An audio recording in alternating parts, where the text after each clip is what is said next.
Muy buenas tardes a todos, hermanos, que el Señor les bendiga. ¿Cómo están? Bien, bendecidos. No los escuché a todos, a unos poquitos. ¿Cómo están, hermanos? Gozosos, ya me dijeron por ahí. Algunos con sueño, dicen, otros con calor, que el calor ha estado muy fuerte. Pero damos gracias a Dios, hermanos, de poder estar aquí, de poder alabar su nombre, de poder escuchar su palabra, que vamos a ver en esta tarde, hermanos. Hay un tema que se quedó pendiente hablando acerca de la familia. Estuvimos hablando de la familia, después estuvimos hablando de los temas que vimos en la Semana Santa, y el domingo pasado empezamos con una serie de temas que vamos a estar viendo, nada más concluyendo este mes. Se me hizo importante concluir el tema de la familia con el tema que vamos a ver hoy, pero la semana pasada en el aniversario era la introducción para una serie que vamos a ver de este mes, en el mes de mayo, de una iglesia que glorifica a Dios. Y el próximo mes ya está la serie también preparada, que vamos a hablar de historias. Cada uno de nosotros vivimos situaciones. En la Biblia encontramos muchas historias, hermanos.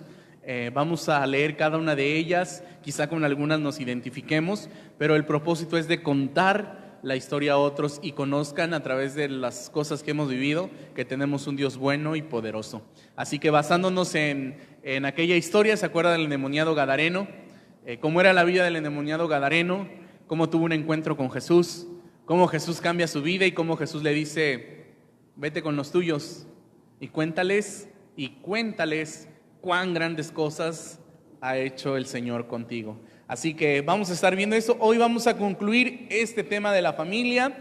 Espero que sea de bendición para usted, hermanos. Con esto concluimos el tema de la familia. Más adelante vamos a estar hablando, siempre vamos a estar hablando de la familia, porque es un tema sumamente importante para nuestras iglesias. Creemos firmemente que familias sanas producen iglesias fuertes, así que necesitamos ser una iglesia que glorifique a Dios, pero necesitamos tener familias sanas. Y el tema que vamos a ver en esta mañana, hermanos, lo titulé Una familia funcional. ¿Qué es una familia funcional, hermanos? Es una familia que está funcionando de acuerdo al diseño de Dios. ¿Se acuerda que al principio de estos temas que estamos viendo, hablábamos de que el diseño original de la familia lo tiene Dios? Dios creó a la familia, hermanos. El que creó el diseño es Dios, pero muchas de las familias hoy en día no están funcionando de acuerdo al diseño de Dios. Dios creó a la familia para que fuera de bendición. Dios creó a la familia como un lugar, hermanos, donde promover el discipulado, un hogar, hermanos, donde haya alegría, donde haya paz, un hogar, hermanos, donde siempre hay amor. Pero hoy en día, hermanos, la familia se ha convertido en muchas cosas.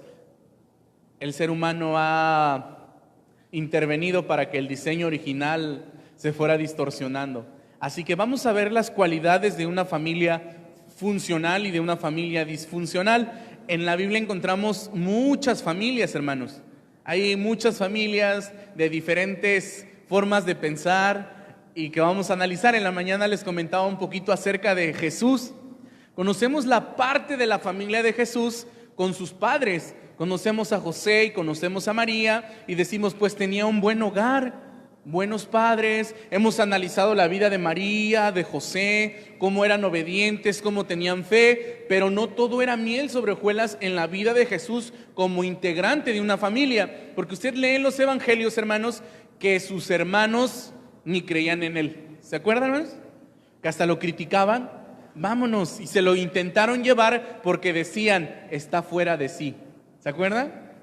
En una de las escenas, cuando están sus hermanos, le dicen, te buscan tus hermanos, tu mamá está allá afuera, y empieza Jesús a hablar, y los fariseos se enojan, dice que lo querían aventar de un monte, y su familia no hizo nada para defenderlo.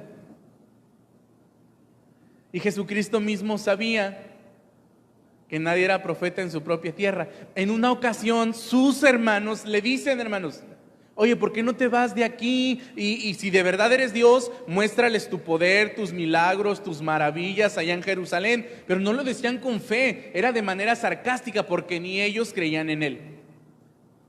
Era una triste historia, hermanos, los hermanos de Jesús. Pero una de las cosas que le decía en la mañana, el tipo de familia en la cual Jesús vivió no desvió su misión.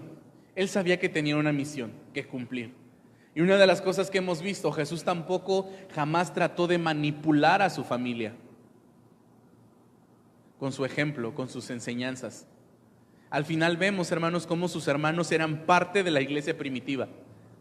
Como uno de sus hermanos escribe una carta, una transformación total en la vida de la familia de Jesús, hablando específicamente de sus hermanos, como la que vamos a ver ahorita, basada en el Antiguo Testamento. Levante la mano quien ha leído la historia de Jacob y Esaú. ¿Sí la conocen? Creo que la mayoría la conoce. Les voy a poner en contexto rápidamente, o les voy a preguntar mejor, que me gusta preguntar a mí. ¿Cómo se llamaban los padres de Jacob y Esaú, hermanos? Isaac y Rebeca. Ok, ¿qué peculiaridad había entre estos dos hermanos? Eran gemelos, eran cuates, se peleaban por ver quién salía primero desde que estaban en el vientre. ¿Qué más se acuerdan, hermanos? Uno era muy lampiño, el otro era muy velludo. A uno le gustaba ir a cazar y a otro le gustaba quedarse en casa.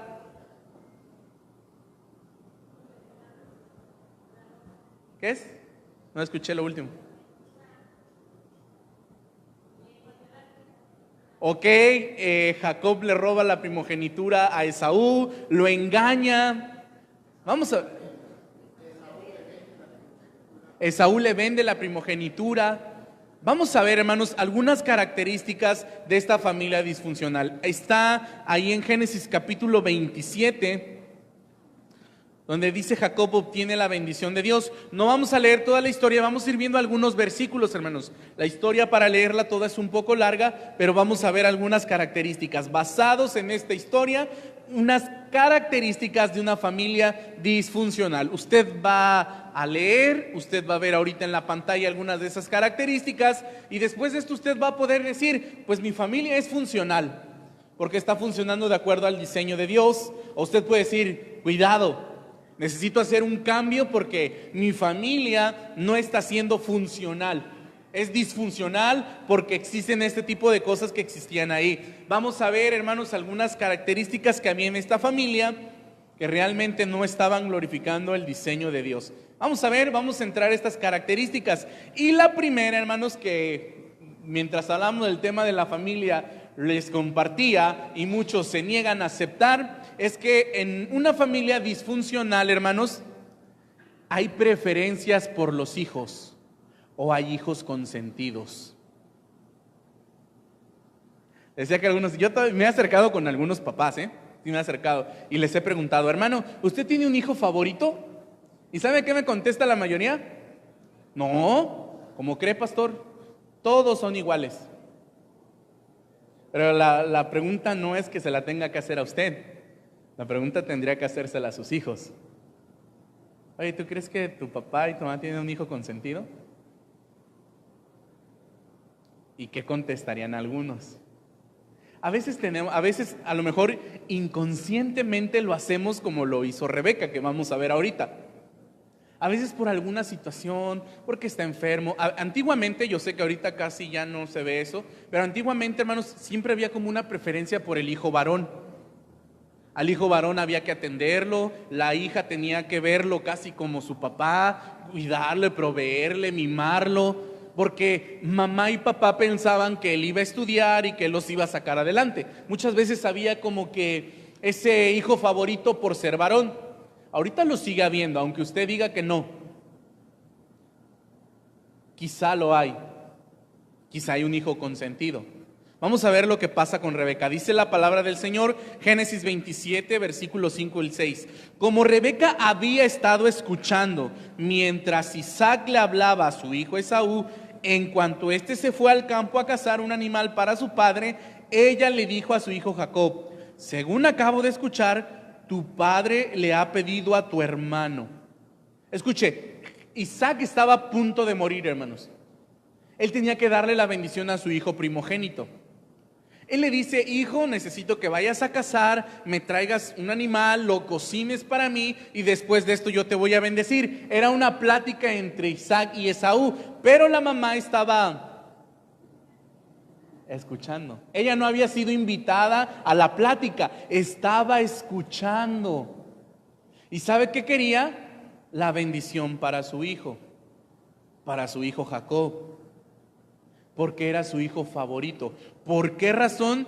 No lo sabemos, hermanos. Realmente no es porque Rebeca fuera mala. Usted ha leído, hermanos, y le he compartido un poquito acerca de las características de Rebeca. Rebeca era una mujer buena. ¿Se acuerda que el siervo, hermanos, de Abraham fue a buscar a esta mujer para Isaac? Y había ciertas características por las cuales dijo, esta es la mujer que Dios quiere para Isaac. Era trabajadora, ¿sí se acuerdan? Le dio de beber a todos los camellos. Era hospitalaria, era sujeta a sus padres. Yo les decía, estos son consejos para los jóvenes. Búscate una persona que tema a Dios. Cuando le digo a los jóvenes, les digo, no busques una persona, a veces soy aún más crudo. No busques una persona que vaya a la iglesia. Ay, pastor, sí, no, nada más que vaya a la iglesia, porque hay muchos en la iglesia jóvenes vestidos de lobos vestidos de oveja y son lobos rapaces. A veces aquí se casan y ya no los vuelves a ver. No, nada más pienses porque va a la iglesia y ya es cristiano. Fíjate en las cosas que hace y que las cosas que hace demuestren que ama a Dios. Y una de las maneras sencillas, este es un tip para los muchachos, en que te des cuenta si esa persona, ese varón o esa mujer que te está robando el corazón, ama a Dios, es que ame y respete a sus padres. Es una cualidad muy sencilla. Si no ama y no respeta a sus padres, créeme, no te va a amar a ti ni te va a respetar. Así que busca que ame a Dios. Busca que sea un hombre o una mujer trabajadora. A veces nos burlamos y hay muchos memes de que a muchas mujeres les gustan a veces los hombres. Entre más flojo, más les gusta. Les gustan esos muchachos flojos que no hacen nada. Y algunos sí dicen, oye, ¿cómo crees? Pero busca una persona trabajadora. Oye, ¿a qué hora se despierta tu novio? A las 10, a las 11. ¿Y qué hace? ¿Trabaja o estudia? No, ni trabaja ni estudia. ¿Cómo te gusta? Rebeca era una mujer trabajadora. ¿Se acuerda que le pidió agua, hermanos? Y esa mujer se puso a sacar agua del pozo para todos los camellos. Le dice, oye, mira, yo te quiero llevar porque hay un muchacho y me gustaría que te casaras con él. Y lo que hace es ir a hablar con sus padres. Vamos a hablar con mis padres. Amaba, respetaba, honraba a sus padres. Realmente, regresando al tema de Rebeca, Rebeca era una mujer buena, hermanos. Algo había pasado. ¿Por qué? A lo mejor pensaba que Jacob, por ser el hijo menor, era el hijo más débil, o quizá también por las malas decisiones de Esaú. Escucha lo que dice la palabra en cuanto a Esaú. Dice, y cuando Esaú era de 40 años, tomó por mujer a Judit, hija de Beri, eteo, y a Basemat, hija de Elón, eteo, y fueron amargura de espíritu para Isaac y para Rebeca. Es decir, Esaú ya se había casado, había tomado 2 esposas que le hacían la vida imposible a Jacob y a Rebeca. Dice la versión Reina Valera 60 que hacían escarnio de ellos. Nueras que tenía Rebeca. Le habían tocado 2 nueras que eran tremendas, cosa que aquí no hay, ¿verdad? Aquí puras nueras amables, buenas, ¿verdad, hermana Maribel? Puras nueras que son como una segunda hija. Aquí no hay malas nueras, ¿o sí? A ver, suegras, ¿hay malas nueras? No, ¿verdad? Aquí puras nueras buenas. A Rebeca no le había tocado así. Esaú había tomado malas decisiones y se había casado con 2 mujeres que hacían escarnio de su mamá y de su hermano. Quizá era una de las razones por las cuales Rebeca toma a Jacob y lo hace uno de sus hijos favoritos, o su hijo favorito, o su hijo consentido. No es bueno tener hijos favoritos o hijos consentidos, hermanos. Hay muchas mamás que siguen consintiendo de más a sus hijos, a sus bebés, dicen algunas todavía. Es mi bebé, pastor. ¿Y cuántos años tiene su bebé, hermano? 20. 25, pastor, pero está bebé todavía. Yo lo quiero, lo consiente, lo deja. Desde pequeños eran es que todavía no entiende. Cuando crezca, pastor, está chiquito, pastor, no lo ponga a hacer eso a mi hijo. Él no puede, él no está capacitado para eso, pastor. ¿Cómo que lo puse? ¿No vieron en las noticias una mamá de esas que sí, híjole, estaba enojada porque el maestro de educación física los puso a correr 10 minutos? Y estaba reclamándoles y que no, 10 minutos porque pusieron a correr a su hijo. Hay muchas mamás así. Por lo regular, vamos a hablar de las mamás porque ya se aproxima el día de la mamá. Por lo regular, la mamá es más sobreprotectora. Mamá es la que dice, no le pegues, pégame a mí. ¿No hay de esas aquí? ¿No hay de esas aquí? No le pegues, pégame a mí, pero no le pegues a mi hijo. Ahí va el papá a ejercer disciplina y mamá a interferir para que no le peguen a su bebé. Pero de esas mamás no hay aquí.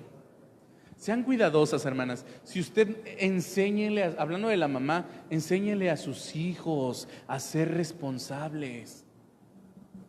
Hermana, ¿por qué le sigue planchando la ropa a su hijo? Pues para eso tiene mamá.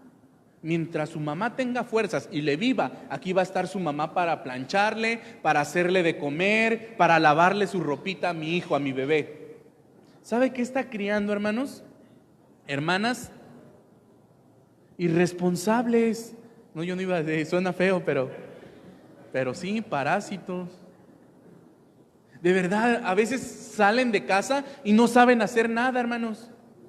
Cuidado a veces hay muchachos, y eso era lo que mi mamá siempre me decía: hijo, cuando vayas a una casa, recoge tu plato, sea amable. Ha tocado muchachos que llegan y como así es en casa, como en casa mamá casi es su sirvienta, acaban de comer, les recoge el plato, les limpia ahí, nunca ponen a sus hijos a lavar trastes, van a casa, decía mi abuelita, a casa ajena y hacen lo mismo. Se sientan y piensan que también están en su casa y que hay que atenderlos. No, hermanos, hermanas sobre todo, enséñeles a sus hijos a ser amables, cordiales, a lavar los trastes, a ayudar, hermanas. Pastor, pero es que el cloro y mi hijo se le hacen sus manos feas, pastor. Dígame, ¿a poco no son las mamás las que son un poquito más así con sus hijos? Más sobreprotectoras. ¿Por qué? No lo sé. Hay ese amor de mamá, pero a veces que lo único que hace es provocar más que un bien, un mal. Lo que le pasó a Jacob, que vamos a ver ahorita. Escuche lo que dice la palabra del Señor: la vara de la disciplina hace al hijo entendido. No tenga temor, ya hablamos de la disciplina, hermanos. No tenga temor de ejercer disciplina, porque la vara de la disciplina hace al hijo entendido, pero el hijo consentido es una vergüenza para su madre. Está dura la palabra, ¿no? Así que espero que ninguno de sus hijos sea ni el favorito ni el consentido, el que todo le consienten, el que está chiquito, no pasa nada, pastor, allá que la vida le enseñe, aún no entiende, pastor. Ya después, cuando crezca, entenderá. Yo le he dicho esto repetidas veces. Yo sé que algunos ya tienen hijos grandes, pero los que tienen hijos pequeños, los primeros 5 años de su vida son vitales. Lo que usted no le enseñó en los primeros 5 años de su vida, será muy difícil que lo entiendan y lo vivan después de los 5 años. Le digo esto porque a veces vemos a los niños pequeños, es que no entienden, son bebés, pastor. ¿Cómo van a entender? Sí entienden, y se los digo por experiencia propia. Sí entienden, hermanos. Así que espero que no haya hijos preferidos ni hijos consentidos. En una familia disfuncional, hermanos, entonces hay preferencias o hay hijos consentidos. En una familia disfuncional hay mal uso de la autoridad. ¿Usted sabía que como padres Dios nos dio autoridad sobre los hijos, hermanos? Muchos padres han hecho a un lado, esa autoridad. No la ejercen. ¿Se acuerdan lo que platicamos la última vez? A veces nos estamos echando la bolita entre papá y mamá. Eso de al ratito que venga tu papá, vas a ver. ¿Por qué a que venga tu papá si tú también tienes autoridad?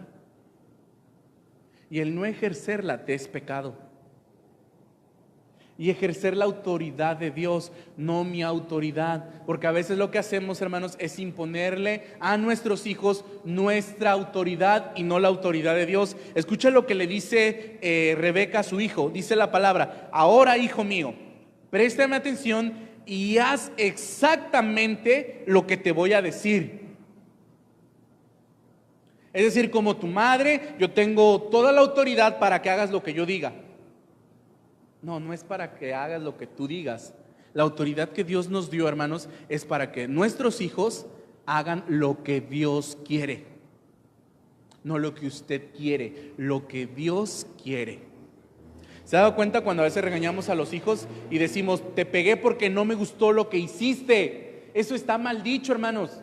Lo que usted tendría que decirle a su hijo: te voy a tener que dar tus varazos porque lo que hiciste no es agradable delante de Dios. Porque no me ofendes a mí, ofendes a Dios. Pero para que usted pueda disciplinar a sus hijos, o para que pueda haber un buen ejercicio de autoridad, usted necesita someterse a la autoridad, hermanos. A veces como padres no sabemos someternos. En el trabajo no te sometes al patrón. En la sociedad no te sometes a la ley de vialidad y todas las leyes que hay. En la iglesia no te sometes al pastor ni a los líderes. Eso sí, quieres que tu hijo se someta a ti. Y quieres que haga lo que tú le dices. Cuidado, hermanos, tú quieres que tu hijo se someta a ti, aprenda a someterte. Y ejerce una autoridad bíblica, no una autoridad personal. Es que yo quiero que las cosas se hagan como yo quiero, no, que las cosas se hagan como Dios dice. Y eso enséñale a tus hijos. Porque escucha hasta dónde llegó esta mujer, hermanos. Cuando le dice: haz exactamente lo que yo te voy a decir. Y todavía le dice su hijo: madre, pero ¿y si cuando vaya con mi papá nos cacha y se da cuenta que yo no soy Esaú, me va a tener por burlador y capaz y hasta me maldice? Y todavía dice la mamá: pues que la maldición caiga sobre mí, pero tú haz lo que yo te dije. No había autoridad, hermanos. Y también esto nos lleva a ver que hay falta de temor a Dios. Si hay falta de temor en una familia disfuncional, no hay temor a Dios, hermanos.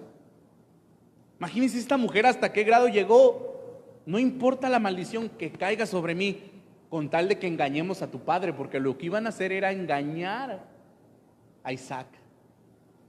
En una familia disfuncional no hay temor a Dios, hermanos. A veces le enseñamos a los hijos mucha conducta cristiana. Esto se lo he dicho muchas veces. A veces a sus hijos usted le enseña conducta cristiana, pero no le enseña conducta bíblica o no le enseña autoridad de Dios. ¿A qué me refiero con conducta bíblica? Cuando vayamos al templo te quiero sentadito. Cuando vayamos al templo saludas a todos los hermanos y les dices Dios te bendiga. No Dios te bendice, Dios te bendiga. Algunos papás hasta así. Ey, y quítate esa falda, está muy corta, ponte falda larga.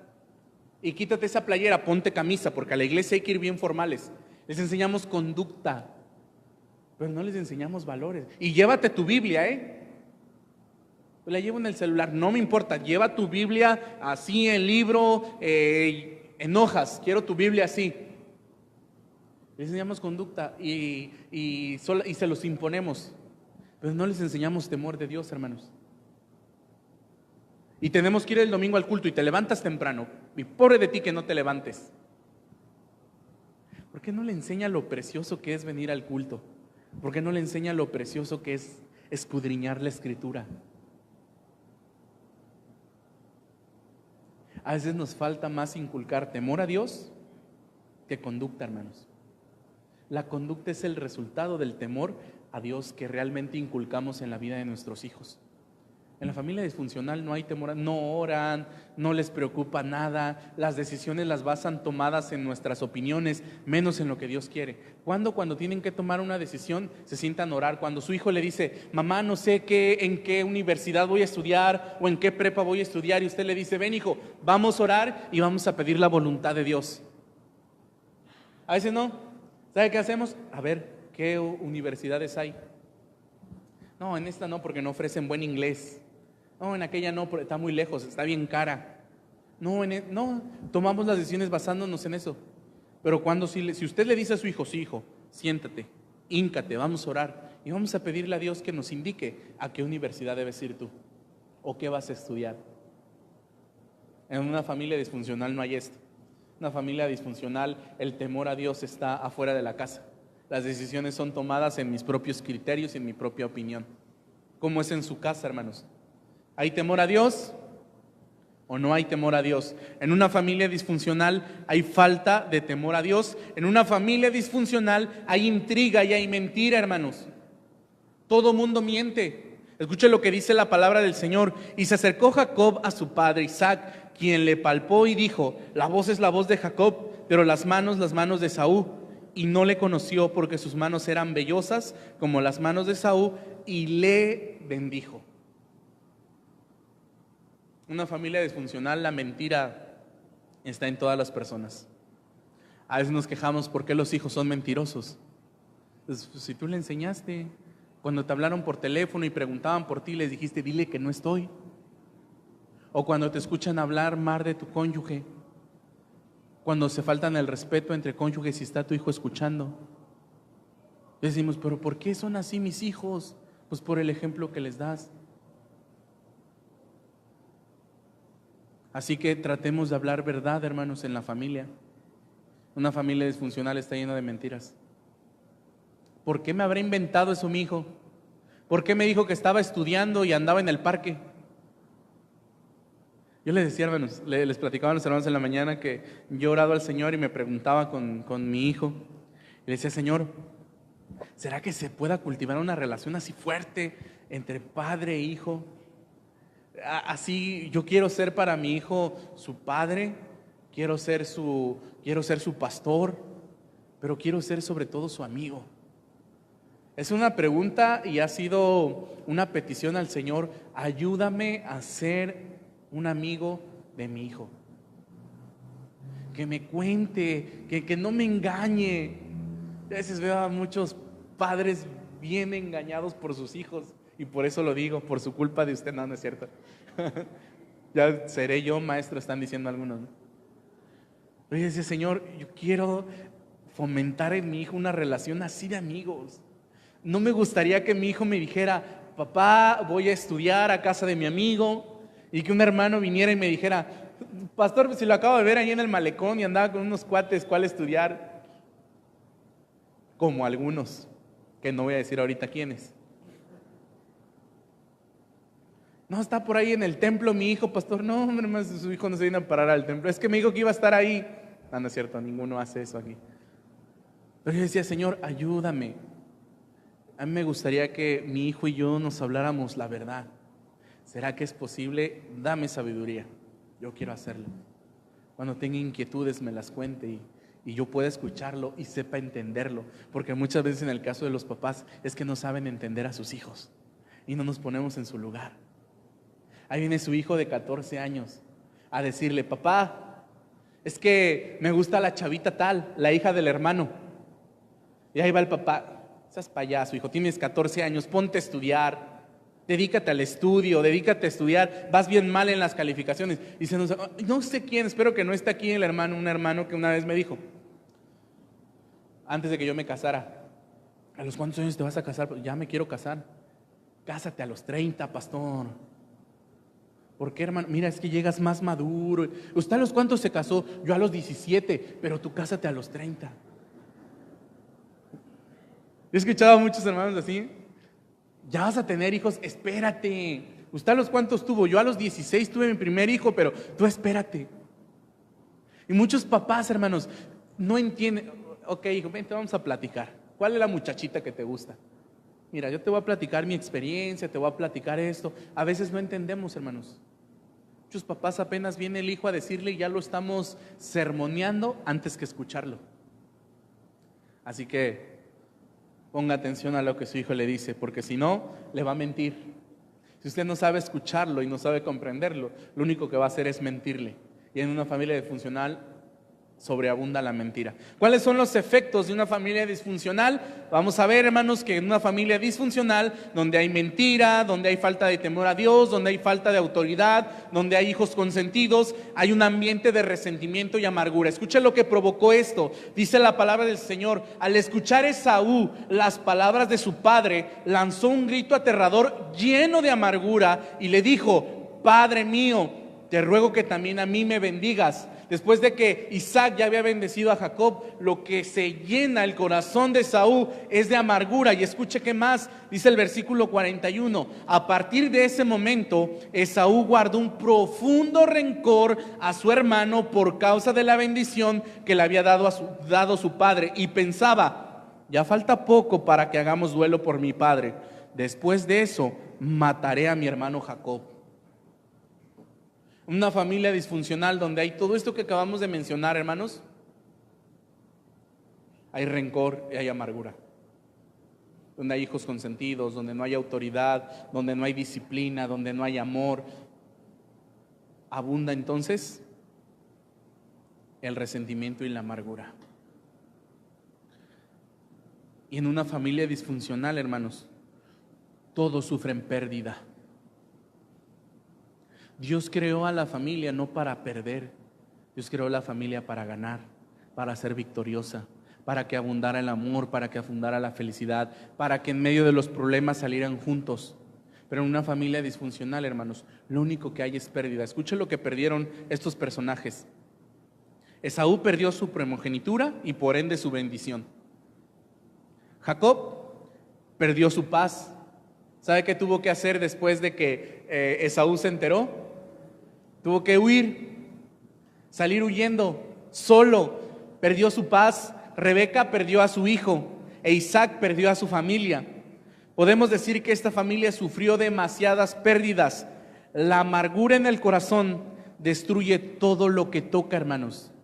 En una familia disfuncional donde hay amargura, destruye todo lo que toca.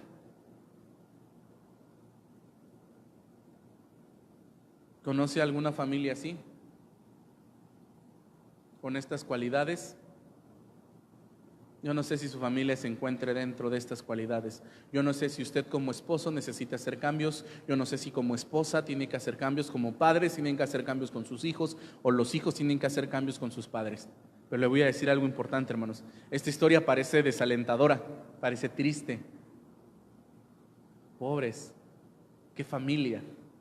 El hermano buscando a su hermano para matarlo, porque así lo dijo: falta poco para que hagamos duelo. Es decir, en cuanto a mi padre muera, hacemos el duelo y voy a buscar a mi hermano para matarlo, por haberle quitado su bendición. Pero escuchen lo que pasa, hermanos, y ahí va un consejo. Una de las cosas que tenemos que hacer, hermanos, es reconocer en qué estoy fallando. En qué estoy fallando como padre, en qué estoy fallando como esposo. ¿Mi familia está funcionando de acuerdo al diseño de Dios? ¿Hay amor, hay paz, hay bendición, hay unidad? ¿O siempre estamos al grito, al pleito? ¿Cómo está su familia, hermanos? Lo primero es reconocer en qué estoy fallando, qué estoy haciendo mal. Y cuando usted reconoce sus fallas, hermanos, es importante entonces pensar que solo Dios puede restaurar nuestra familia. Hay buenas terapias, hay buenos libros, pero el único que restaura completamente es Dios. Hasta este punto de esta historia, hermanos, Jacob no había consultado para nada a Dios. Dios no entraba en sus planes. Pero escuche lo que pasa en el capítulo 28, versículo 20 y 21. E hizo Jacob voto diciendo: si fuere Dios conmigo y me guardare en este viaje que voy, y me diere pan para comer y vestido para vestir, y si volviere en paz a casa de mi padre, Jehová será mi Dios. Lo primero que usted tiene que hacer, hermanos, es pedirle a Dios que esté en su hogar. ¿Se acuerda lo que dice el Salmo? Si Jehová no edificare la casa, en vano trabajan los que la edifican. Si Jehová no está en su casa, hermanos, su familia está destinada a ser una familia disfuncional. Una familia que poco a poco el enemigo va a ir destruyendo. Va a destruir su matrimonio y va a destruir a sus hijos. Eso es lo que ocasiona una familia disfuncional.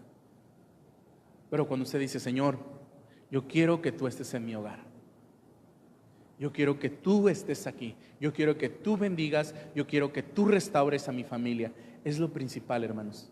Y lo segundo es dejar que Dios nos restaure, pedirle a Dios que nos restaure. Escucha lo que dijo Jacob: y cuando el varón vio que no podía con él, tocó en el sitio del encaje de su muslo, y se descontuyó el muslo de Jacob mientras con él luchaba, y dijo: déjame, porque raya el alba. Y Jehová le respondió: no te dejaré si no me bendices.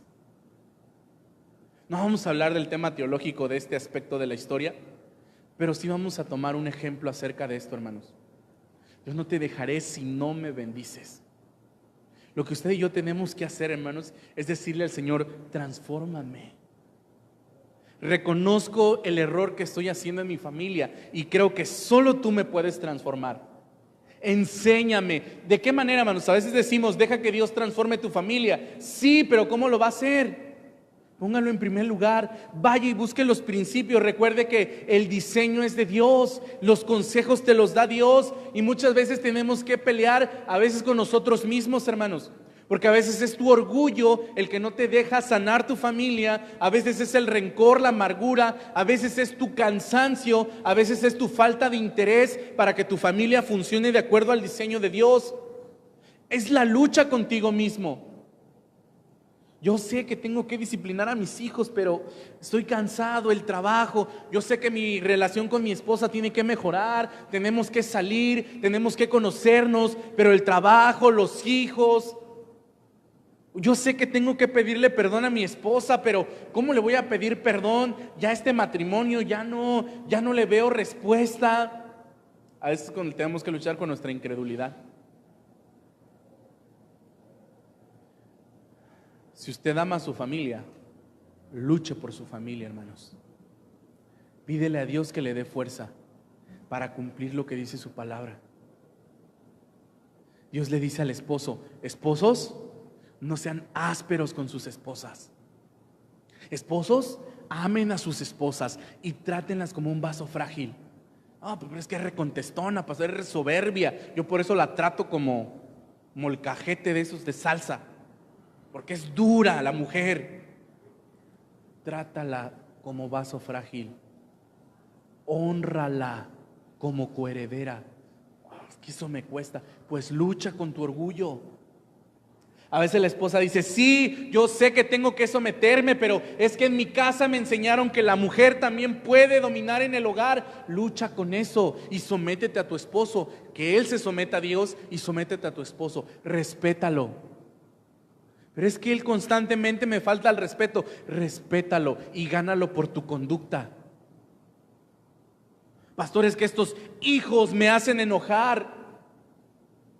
No los provoques a ira. Ámalos, compréndelos, ora con ellos, siéntate con ellos, escúchalos, aconséjalos antes de sermonearlos. Hijos, yo sé que tengo que respetar a mis padres, sé que tengo que someterme a mis padres, sé que tengo que obedecerlos, sé que tengo que honrarlos, pero qué difícil es, pastor, porque ellos no hacen lo que yo deseo.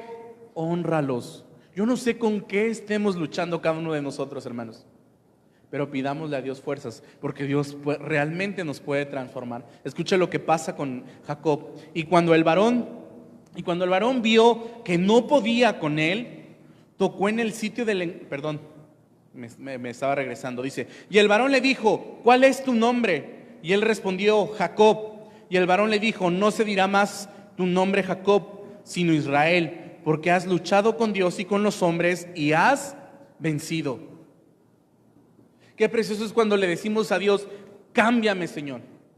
Este hombre enojón, gritón, gruñón, no quiero ser. Quiero ser una nueva persona que ame a su esposa, que ame a sus hijos, que cuide de ellos, que les provea, que trate a mi mujer con delicadeza, que recuerde que es un tesoro tuyo, que es un vaso frágil. Pídale al Señor, hermanos, Él puede transformarlo. Una cosa es que usted se deje transformar por el Señor. Ayude a su esposa. Yo sé, pastor, que tengo que ayudar a mi esposa. Ella trabaja, se cansa, se fatiga, pero yo también. Pues lucha con eso, hermano, y pídele a Dios fuerza. Recuerda que tu familia es un equipo. A veces pensamos que la esposa es la sirvienta, ¿no? Para eso estás. Tú lava, tú plancha, tú cocina. Yo voy y me parto el lomo trabajando. ¿Has escuchado esposos así? Mi trabajo es irme a partir el lomo y trabajar para que tú tengas que comer. No, hermanos. Recuerde que yo le he dicho esto. A veces le hice un favor a mi esposa, pastor. Barrí la cocina, le ayudé. No le ayudaste en nada, hermano. Ese es tu trabajo porque tú también vives ahí. A veces el hijo dice lo mismo, ¿no? No, pastor, ahora sí le ayudé a mis papás. Lavé los trastes, les ayudé. No, no les ayudaste. Porque ese es tu deber, porque tú también comes, porque tú también vives ahí, porque tú también estás ahí, porque es tu casa. ¿Se da cuenta a veces que pensamos que le estamos haciendo un favor? No, no estás haciendo un favor, estás cumpliendo tu responsabilidad. Hagámoslo, hermano. Yo no sé cómo sea su familia, de acuerdo a las características que vimos. De algo estoy seguro.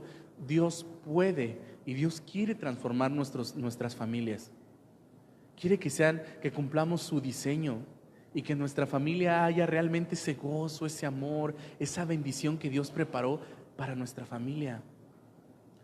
Le dijo Dios a Abraham: yo te bendeciré y como vas a ser bendito, también vas a poder bendecir a los demás. Si nuestra familia, escuche esto, hermanos, si nuestra familia no ha sido restaurada por Dios y si nuestra familia no está recibiendo la bendición de Dios, usted no puede bendecir a nadie más.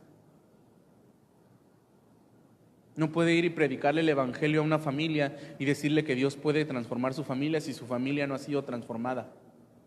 Si en su familia constantemente hay pleitos, gritos, insultos, faltas de respeto, no podemos hacerlo.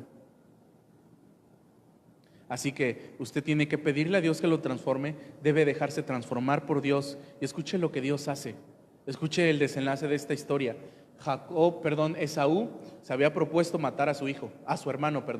Escuche lo que pasa aquí. Alzando Jacob, ya después de que Jacob tuvo a sus esposas, a sus hijos, después de que Jacob tuvo que luchar con Dios, darse cuenta que sin Dios no es nada, poner a Dios en primer lugar en su vida y escuchar las bendiciones de Dios para su vida, viene al encuentro con su hermano. Su hermano venía con 400 hombres. Jacob medio tenía miedo porque había una promesa de parte de su hermano. Y escuche lo que pasa. Alzando Jacob sus ojos, miró, y he aquí venía Esaú y los 400 hombres con él. Entonces repartió a los niños entre Lea y Raquel y las 2 siervas, y puso las siervas y sus niños delante, luego a Lea y a sus niños, y a Raquel y a José los últimos. Y él pasó delante de ellos y se inclinó a tierra 7 veces hasta que llegó a su hermano. Pero Esaú corrió a su encuentro y le abrazó y le echó sobre su cuello y le besó y lloraron. Qué precioso. ¿Sabe quién pudo hacer esto, hermanos? Dios.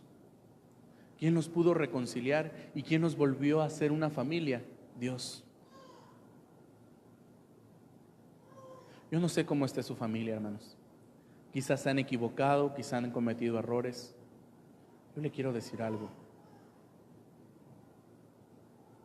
Dios quiere restaurar su familia. Dios quiere que en su familia haya ese ambiente de paz, de amor, de perdón. Quizás su hija se equivocó, quizás su hijo se equivocó, quizás como padres se han equivocado. Dios quiere que en su hogar haya todo esto, hermanos. Haya amor, haya gozo, haya paz. Ore por su familia. Pídale a Dios, porque el único que restaura nuestra familia es Dios. Cuando usted y yo se lo permitimos, claro está. Cuando usted y yo decimos: Señor, transfórmame. Dame fuerza, porque ya no quiero ser el mismo. Quiero ser un padre que sea de bendición para sus hijos, y quiero ser un esposo que ame y sea de bendición para su esposa. Y viceversa. Yo quiero ser una mujer que te honre, Señor. Una mujer que se somete a ti, una mujer que se somete a su esposo, que ama a sus hijos sin distinción. O yo quiero ser un hijo que honre a mis padres, que los obedezca, que los ame, que los respete. Solamente Dios es el que puede transformar nuestras vidas y restaurarnos. Vamos a orar. Padre, sabemos que usted diseñó a nuestra familia, Señor. El mundo se ha encargado de distorsionar ese diseño y nos ha enseñado cosas que van en contra de lo que su palabra dice. Mi Dios, usted creó a la familia para ser de bendición. Me da tristeza, Señor, porque me ha tocado presenciar casos de matrimonios que han sido destruidos, donde sufren los hijos, donde sufren los padres. Mi Dios, aún a pesar de eso que hemos vivido, usted está dispuesto a restaurarnos. Yo quiero pedirle porque ningún matrimonio, ninguna familia de las que está aquí atraviese por esa situación, Señor. Sé que siempre habrá problemas, sé que siempre habrá diferencias, Señor, pero le pido que sea usted quien nos ayude. A veces hay que luchar con nosotros mismos, con nuestro orgullo, con nuestra amargura, con nuestra falta de perdón, con las cosas que pasaron hace años, Señor, que aún no hemos dejado en sus manos. Padre, permítanos perdonar y todo aquello que hemos vivido anteriormente lo dejemos en sus manos. No hay por qué recordarlo si no nos hace bien. Padre, por favor, permita que el esposo ame a su esposa y que la esposa respete a su esposo. Que ambos sepan amar a sus hijos y que los hijos sepan someterse a sus padres. Mi Dios, y por aquellos que ya han atravesado una situación así, Señor, yo sé que usted perdona y yo sé que usted restaura, Señor. Le pido que cada hermano pueda hallar en usted esa paz, esa tranquilidad, ese consejo. Y si hay alguna familia aquí, Señor, que necesita ser restaurada porque ha pasado un momento difícil, quizá como esposo ha cometido errores, quizá como esposa ha cometido errores, quizá como padres han cometido errores con sus hijos, le pedimos que usted restaure, Señor. Hagamos los cambios necesarios que tenemos que hacer en nuestras vidas y podamos buscar siempre el beneficio de nuestra familia y que podamos honrarle, Señor. Bendiga a cada familia que está aquí, y aún las que no están, Señor, por alguna circunstancia. Sánenos, ayúdenos, Padre. Queremos ser familias sanas que le honren y le glorifiquen, para tener una iglesia fuerte que sea de testimonio y glorifique su precioso nombre. En sus manos estamos, Padre, y sé que usted nos escucha. Traiga paz, traiga consuelo al corazón de cada hermano, de cada hermana, Señor. Y si hay algo por lo que pedirnos perdón, que no dejemos pasar el tiempo.